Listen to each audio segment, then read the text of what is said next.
আসসালামু আলাইকুম ওয়া রাহমাতুল্লাহি ওয়া বারাকাতুহু। আশ্চর্য হয়ে যাবেন, পেরেশান হয়ে যাবেন যে সূরা ফাতিহার ভিতরে এত সুন্দর নূর রয়েছে। সূরা ফাতিহার মিরাক্কেল, কারিশমা, অবাক করার মতো ঘটনা। আপনি সব জায়গাতে সূরা ফাতিহা ব্যবহার করতে হবে। নামাজ পড়ছেন, সূরা ফাতিহা লাগাতে হবে। পানিতে দম করছেন, সূরা ফাতিহা লাগাতে হবে। কোনো গর্ভবতী মহিলা সমস্যায় পড়ছে, আপনি পানিতে দম করবেন, সূরা ফাতিহা লাগাতে হবে। বল্লা বিশ্ব কামড় দিয়েছে, আপনি তার তদবির করবেন, চিকিৎসা করবেন, তো সূরা ফাতিহা লাগাতে হবে। সূরা ফাতিহা সব জায়গায় ব্যবহার্য হবে। এমন কোনো জায়গা নাই যে সূরা ফাতিহা ব্যবহার হবে না। হর হালতে জিন জাদুর চিকিৎসা করছেন, সূরা ফাতিহা ব্যবহার করতে হবে। সে একবার পাঠ করুন, 3 বার পাঠ করুন, আর 140 বার পাঠ করুন, সূরা ফাতিহা লাগাতে হবে। পানিতে, তেলে, রোগীর চিকিৎসায়, জিনের জাদুতে চিকিৎসায়, জিন জাদুর চিকিৎসায় সূরা ফাতিহা ছাড়া কোনো গতি নেই। সূরা ফাতিহা লাগাতেই হবে। কোরআনের ভূমিকা হচ্ছে সূরা ফাতিহা। পুরো কোরআনের ভিতরে যা কিছু রয়েছে, সূরা ফাতিহার ভিতরে তাই রয়েছে। পুরো কোরআনের ভিতরে যা কিছু আছে সেগুলোকে সারাংশ করুন, সামারি করুন।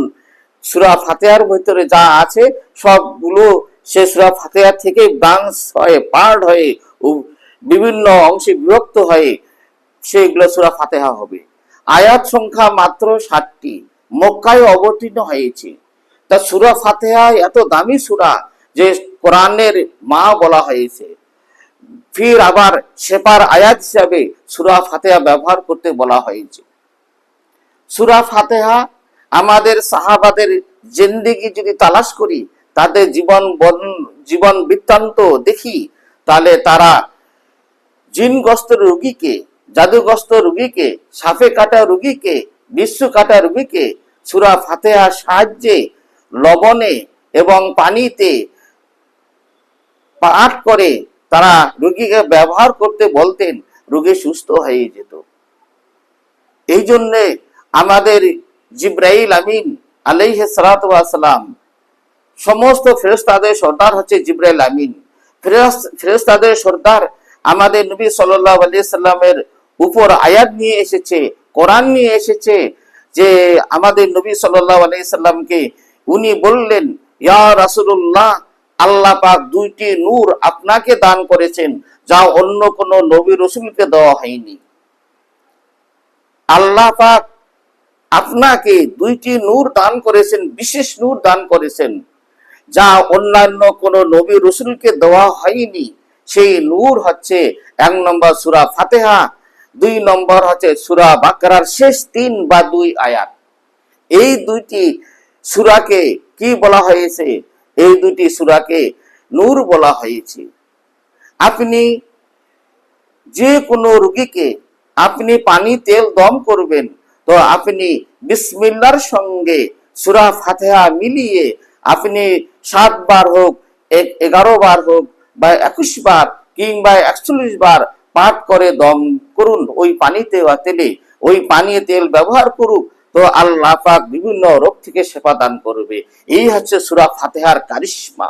সূরা ফাতিহার কারিশমা, ক্ষমতা, শক্তি, এর ফাজাইল বহুত অনেক আছে। এই জন্যে সূরা ফাতিহাকে আল্লাহ পাক আসান করে দিয়েছেন। মাত্র 60টি আয়াত অবতীর্ণ হয়েছে। আমাদের নবী সাল্লাল্লাহু আলাইহি সাল্লাম বলছেন, সূরা ফাতিহা সমস্ত রোগের ঔষধ। ইনশাআল্লাহ এই ভিডিওটি আপনাদের ভালো লাগলে কমেন্ট করবেন, শেয়ার করবেন, লাইক করবেন, সাবস্ক্রাইব করবেন। আল্লাহর কারণে আমি যেমন আপনাদেরকে সূরা দিয়ে, কোরআনের আয়াত দিয়ে, মাসনুন দোয়া দিয়ে আপনাদেরকে সাহায্য করছি, আপনারা শিখতে পারবেন। অনুরূপভাবে আল্লাহর কারণে আপনারাও আমাকে সাহায্য করুন। ওয়া আখিরি দাওয়ানা আলহামদুলিল্লাহি রাব্বিল আলামিন। আসসালামু আলাইকুম ওয়া রাহমাতুল্লাহি ওয়া বারাকাতুহু।